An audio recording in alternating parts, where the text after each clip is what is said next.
Las sandalias hipodómata. 4.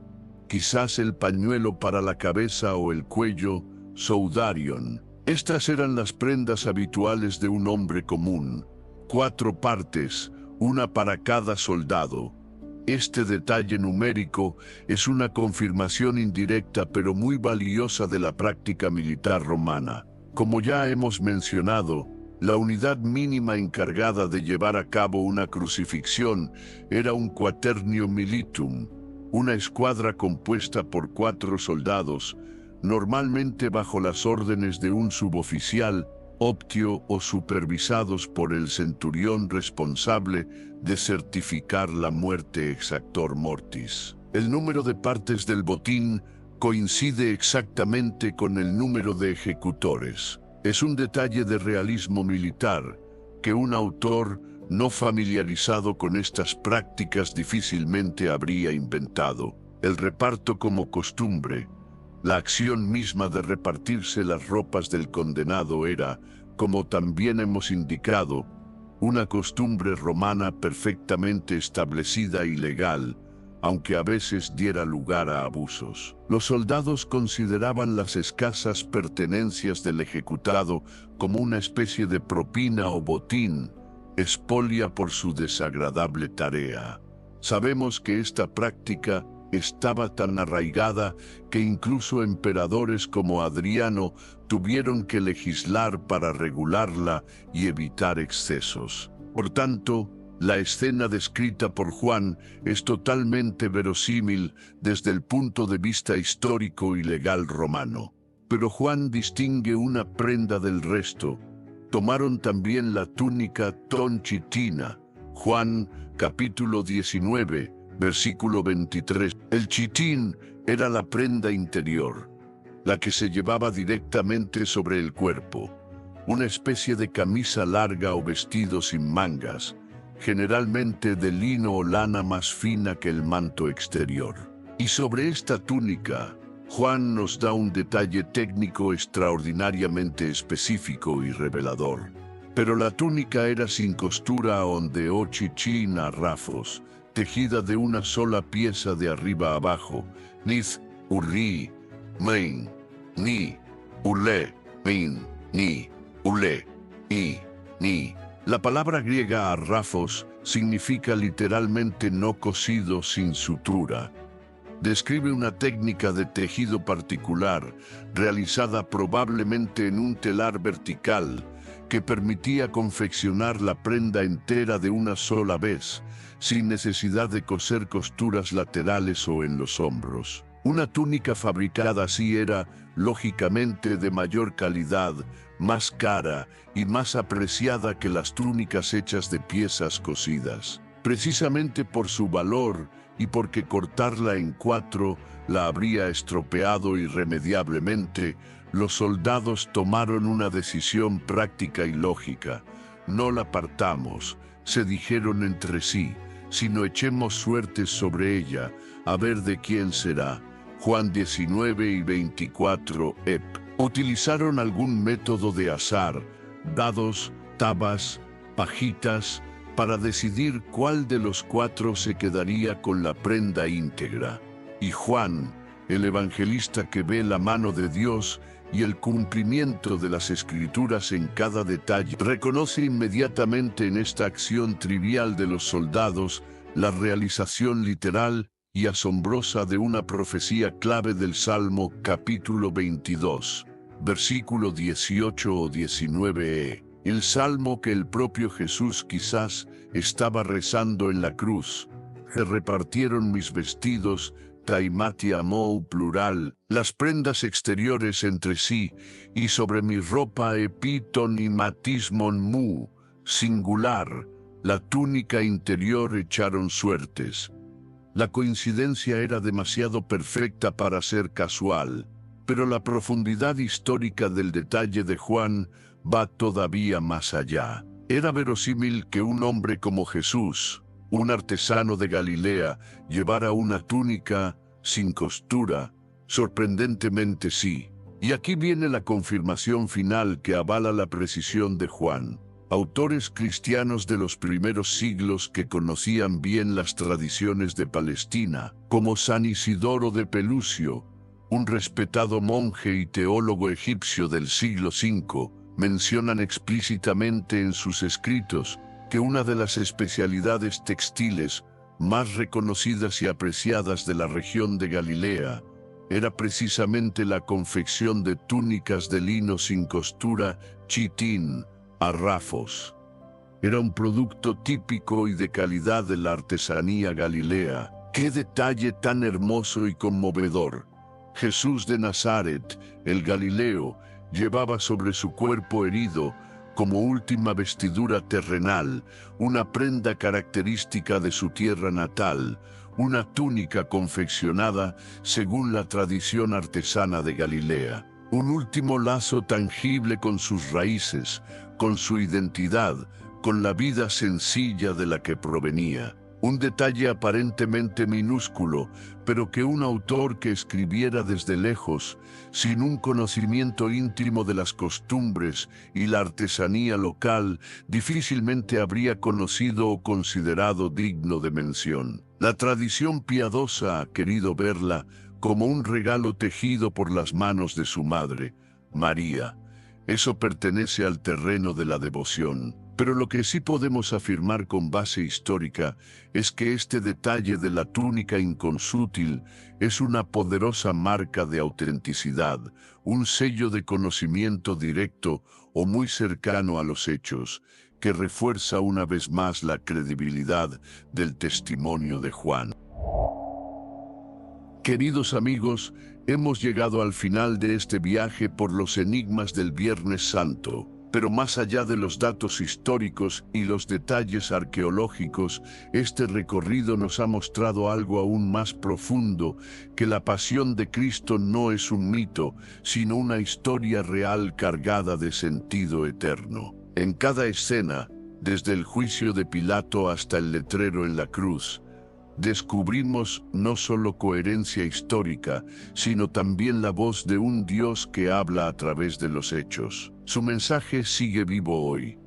La misericordia vence al poder, el amor transforma el sufrimiento, y la verdad se mantiene firme incluso en silencio. Y este mensaje nos interpela a todos, aquí y ahora.